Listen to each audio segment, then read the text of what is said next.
Sunday, October the 28th, 1962, was the day the world stepped back from the brink of nuclear war. Soviet nuclear missiles were on their way to Cuba. President Kennedy was determined they wouldn't get there. This government, as promised, has maintained the closest surveillance of the Soviet military buildup on the island of Cuba. Within the past week, unmistakable evidence has established the fact that a series of offensive missile sites is now in preparation on that imprisoned island. To halt this offensive buildup, a strict quarantine on all offensive military equipment under shipment to Cuba is being initiated.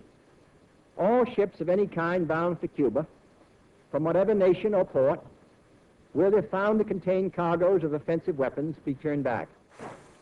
As the world held its breath, the two navies drew closer together. What would the Soviets do? After all, there was much pride at stake. Cuba's Fidel Castro was one of Moscow's most ardent supporters. Mr. Khrushchev had been at pains to nurture him as an ally whose country was less than 100 miles from the American mainland.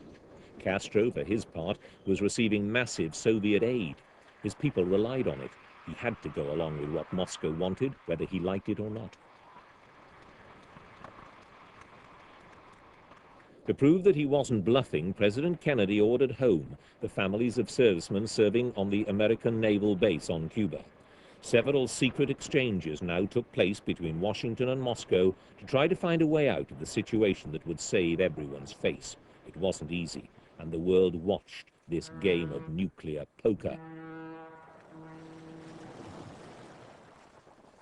The president kept up the pressure by sending in the Marines to reinforce the American base at Guantanamo. In the end, it was Mr. Khrushchev who backed down, ordering his ships to head out of the Caribbean. In return, President Kennedy promised the United States wouldn't invade Cuba.